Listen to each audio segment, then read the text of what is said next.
Almas queridas, Jesus a todos nos abençoe com o seu amor, com a sua segurança e com a sua paz. Depois de uma interrupção em razão de compromisso doutrinário no estado do Paraná, aqui estamos, dando sequência ao estudo do Evangelho segundo o Espiritismo. Nessa oportunidade, capítulo 5, Bem-aventurados os aflitos, item 27, tema, dever-se-á por termo às provas do próximo. Em outras palavras, temos o dever de cooperar para a erradicação ou a minimização das aflições dos nossos irmãos de humanidade. A resposta me parece óbvia e simples e fácil, mas vamos nos deter na questão e estudar alguns aspectos. Começo recordando que somos todos filhos de Deus, independentemente da cor da pele, da nacionalidade, das convicções políticas, filosóficas, religiosas, culturais, etc. A humanidade, sabemos, está dividida por continentes, e os continentes formados por países, pouco mais de 200 países. Nós não temos na Terra 200 famílias humanas. Nós temos uma só família, a humanidade. Essas separações sociológicas, geográficas, culturais que fazemos-las em razão da nossa precária evolução, em razão das nossas limitações espirituais. Mas dia virá em que perceberemos, compreenderemos que em verdade formamos todos uma só família, a humanidade. Outro aspecto, no introito das nossas reflexões, é este: não existem no universo e, portanto, não existe na Terra dois espíritos rigorosamente iguais. Somos diferentes uns dos outros em idade, em experiência, em evolução, em cultura, em moralidade. Deus, na sua sabedoria infinita, criou-nos seres sociáveis. Viver em sociedade é uma lei, é uma obrigação, é uma necessidade. Criatura alguma é autossuficiente. Somos criaturas interdependentes em todos os sentidos. Poderíamos, vocês e eu, relacionar agora um número sem fim de situações que demonstram esta interdependência. Estou aqui valendo-me de uma cadeira, de uma mesa, de um notebook, de um relógio, de papéis e de outros instrumentos mais que não foram fabricados por mim. Como também vocês se valem agora de uma infinidade de recursos, instrumentos que foram produzidos por outros. A nossa vida somente é possível em face da solidariedade, da cooperação de muitos. A vida na Terra e em qualquer escaninho do universo seria impossível sem a cooperação, sem o auxílio. E neste sentido, o amor que se manifesta na caridade, na beneficência, na misericórdia, na tolerância, na paciência e em outros comportamentos mais, são chamados a intervir. No estudo anterior, vimos, no item 26, que nós, em relação a nós mesmos, podemos evitar todas as aflições evitáveis.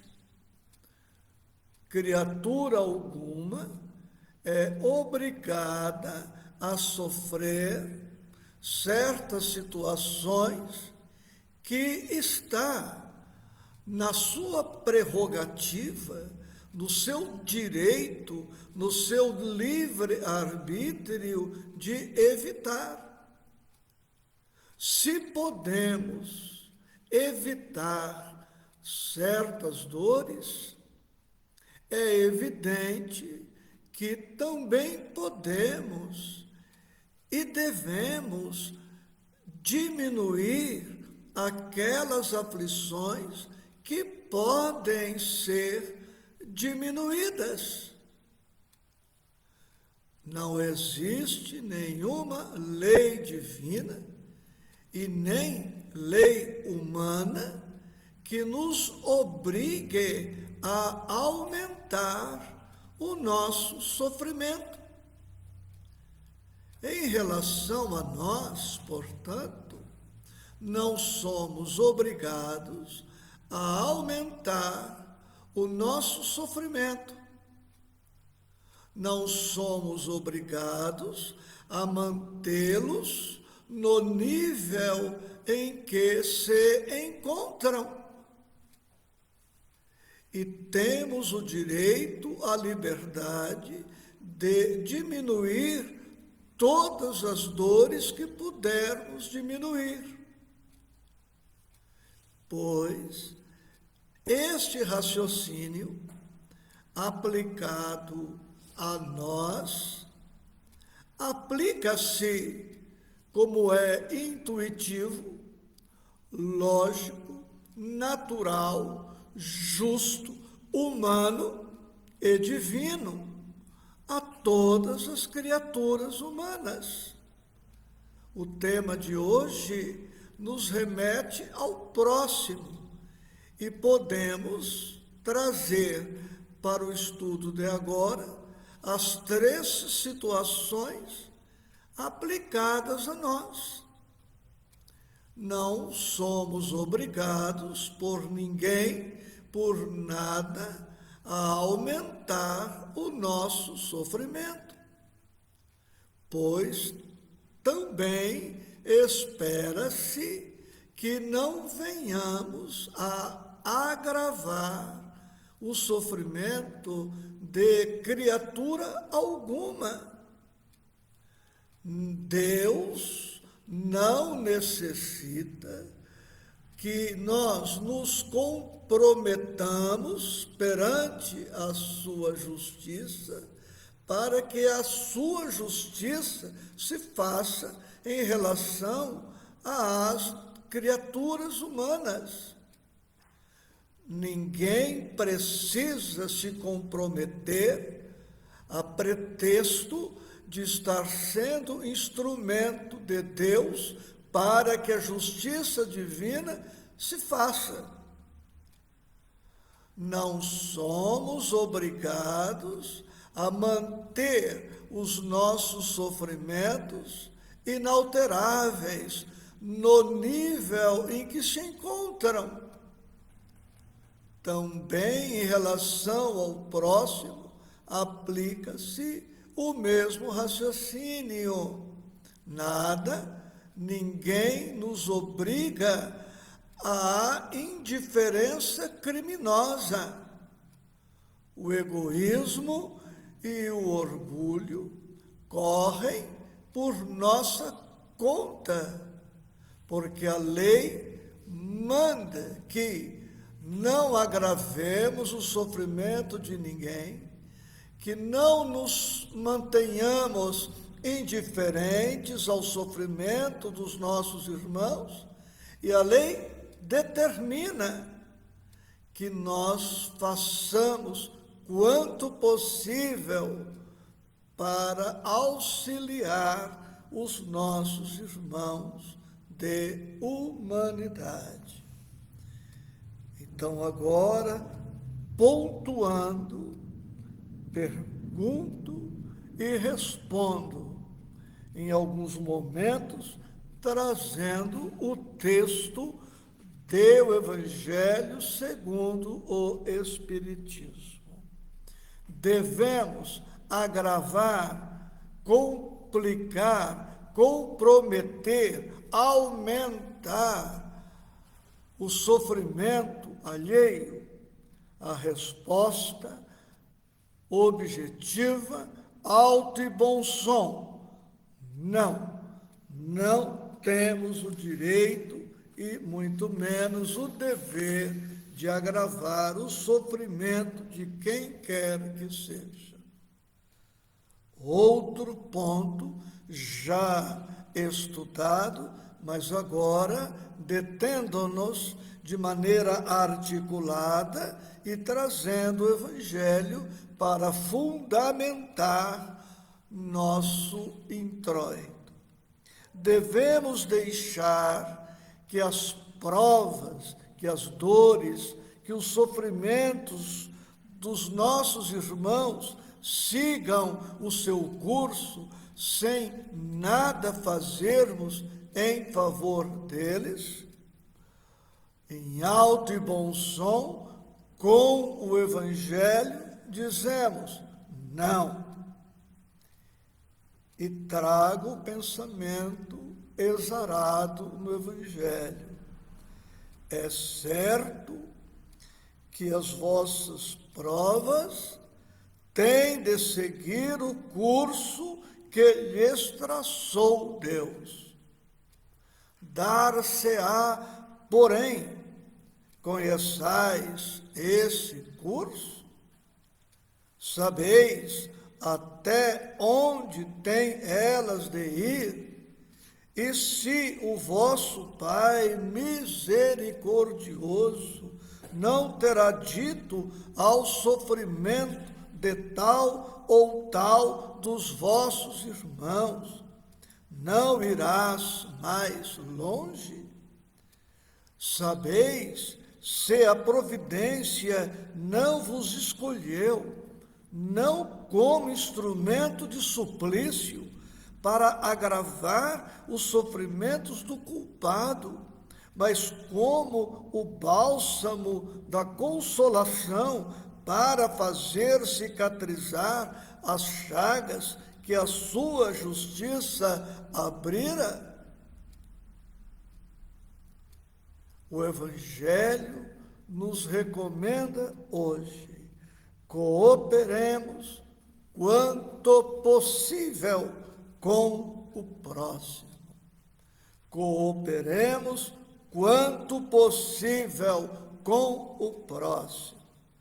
E o Evangelho nos diz textualmente: não digais, pois, quando virdes atingido um dos vossos irmãos, é a justiça de Deus, importa que siga o seu curso. Dizei antes: vejamos que meios o Pai misericordioso me pôs ao alcance para suavizar o sofrimento do meu irmão. Vejamos se as minhas consolações morais, o meu amparo material ou meus conselhos poderão ajudá-lo a vencer essa prova com mais energia, paciência e resignação. Vejamos mesmo se Deus não me pôs nas mãos os meios de fazer que cesse esse sofrimento. Se não deu a mim, também como prova, como expiação talvez, de ter o mal e substituí-lo pela paz. Com humildade e amor, insistamos, cooperemos com o próximo. E o Evangelho nos diz: ajudai-vos, pois, sempre, mutuamente, nas vossas respectivas provações, e nunca vos considereis instrumentos de tortura. E a mensagem, toda ela linda, pertinente, necessária, atual, um golpe no egoísmo, no orgulho, na indiferença criminosa, ainda traz advertências especiais para nós, os espíritas. Se todas as criaturas humanas guardam determinados deveres de umas para com as outras, nós que nos afirmamos espíritas temos especialíssimos deveres, porque, como disse Jesus, muito se pedirá a quem muito foi dado. O espírita está informado sobre os princípios básicos da doutrina espírita. O espírita conhece alguns atributos de Deus, conhece a lei de causa e efeito, a lei de justiça, está ciente da imortalidade da alma, da lei de reencarnação e de outros princípios básicos e por isso não pode alegar ignorância e não pode manter-se indiferente. E o Evangelho nos diz isto em relação aos espíritas em particular. O início do texto para todos, em seguida a fala especialmente para nós. Nunca vos considereis instrumentos de tortura. Contra essa ideia deve revoltar-se todo homem de coração, principalmente todo espírita, porquanto este, melhor do que qualquer outro, deve compreender a extensão infinita da bondade de Deus. Deve o espírita estar compenetrado de que a sua vida toda tem de ser um ato de amor e de devotamento ou dedicação, que faça ele o que fizer para se opor às decisões do Senhor, estas se cumprirão.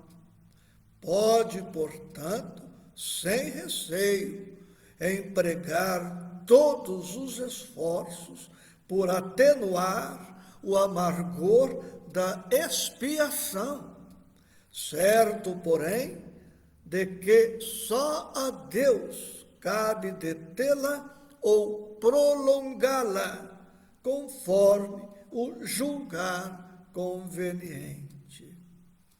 Repito, parte deste pensamento.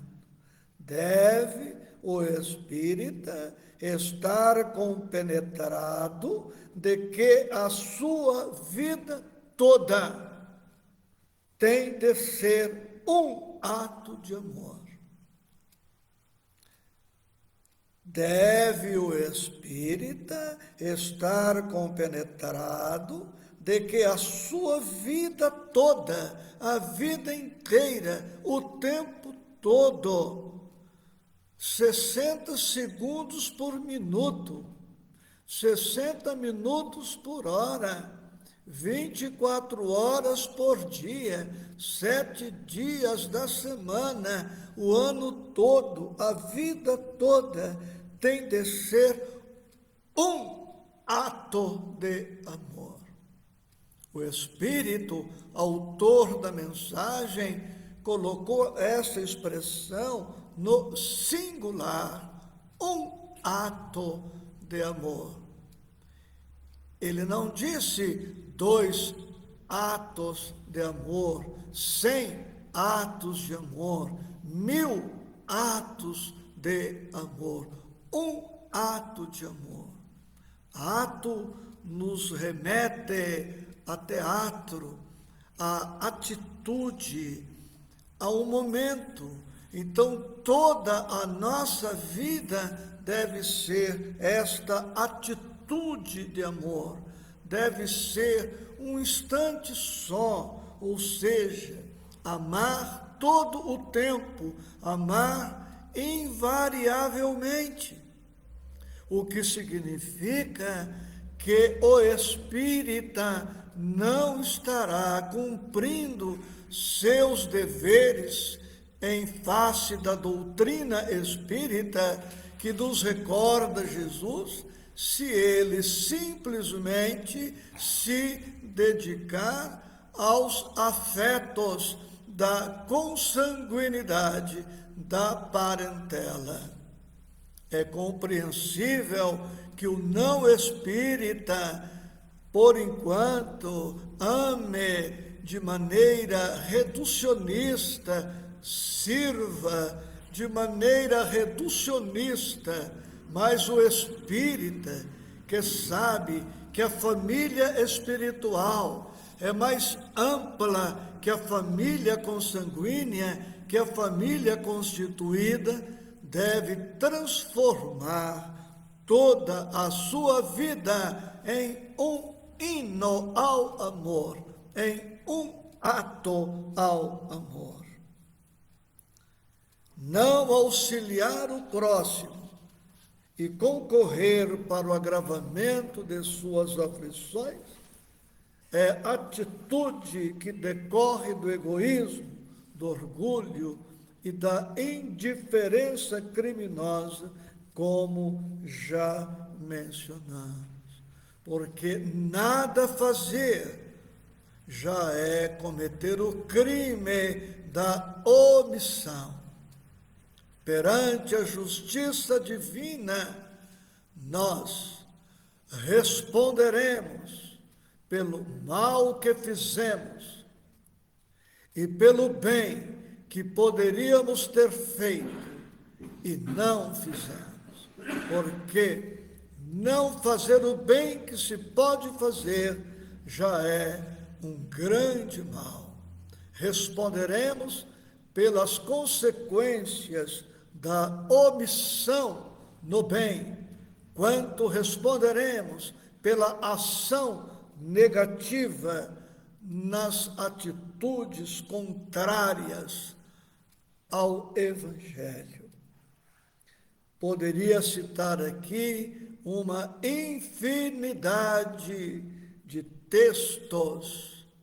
Nesta oportunidade, trago do livro Fonte Viva, de Emmanuel e Chico Xavier, 3 capítulos. Capítulo 126, por título, Ajudemos Sempre.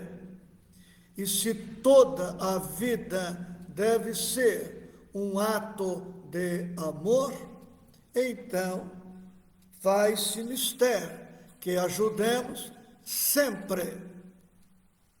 Capítulo 158, na ausência do amor. E capítulo 159, na presença do amor. E com a permissão dos companheiros aqui presentes e de vocês conectados conosco, eu me permito ler o capítulo 159, na presença do amor. E Emmanuel se inspira na primeira carta do apóstolo João, capítulo 2, versículo 10.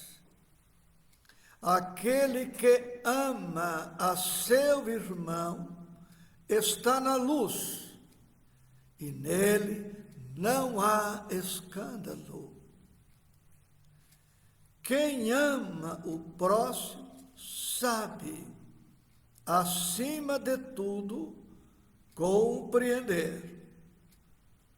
E quem compreende sabe livrar os olhos e os ouvidos do venenoso visco do escândalo ou do sofrimento, adequando ao nosso estudo de agora, a fim de ajudar, em vez de acusar ou de servir.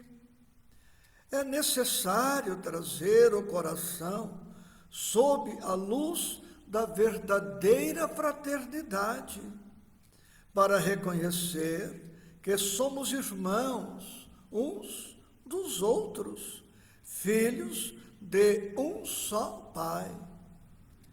Enquanto nos demoramos na escura fase do apego exclusivo a nós mesmos, encarceramos-nos no egoísmo e exigimos que os outros nos amem. Nesse passo infeliz, não sabemos querer senão a nós próprios, tomando os semelhantes por instrumentos de nossa satisfação. Mas, se realmente amamos o companheiro de caminho, a paisagem de vida se modifica, uma vez que a claridade do amor nos banhará a visão. Ama, pois, e assim como a lama jamais ofende a luz, a ofensa não mais te alcançará. Saberás que a miséria é fruto da ignorância e auxiliarás a vítima do mal, nela encontrando o próprio irmão necessitado de apoio e entendimento. Aprenderás a ouvir sem revolta, ainda mesmo que o crime te procure os ouvidos, e cultivarás a ajuda ao adversário, ainda mesmo quando te vejas dilacerado, porque o perdão, com o esquecimento absoluto dos golpes recebidos, surgirá espontâneo em teu espírito, assim como a tolerância aparecerá natural na fonte que acolhe no próprio seio as pedras que lhe atiram. Ama e compreenderás. Compreende e servirás sempre mais cada dia, porque então permanecerás sob a glória da luz, inacessível a qualquer incursão das trevas. Meus amados, a vida sem amor, sem caridade, sem misericórdia, não é vida. Não faz, não tem o menor sentido. Deus nos colocou aqui, atendendo a objetivos nobres, sagrados, divinos. Somos todos nós colocados entre alguns que nos são superiores, melhores, que cooperam conosco, e entre outros que nos são inferiores em algum aspecto aos quais devemos cooperação. E isto numa escala infinita, desde os seres unicelulares até os cristos que administram as estrelas, as constelações, as galáxias. Agradeço, sensibilizado, a companhia amorosa de todos, dizendo que posteriormente dirigir-me-ei em particular aos que se conectaram conosco pelas redes sociais.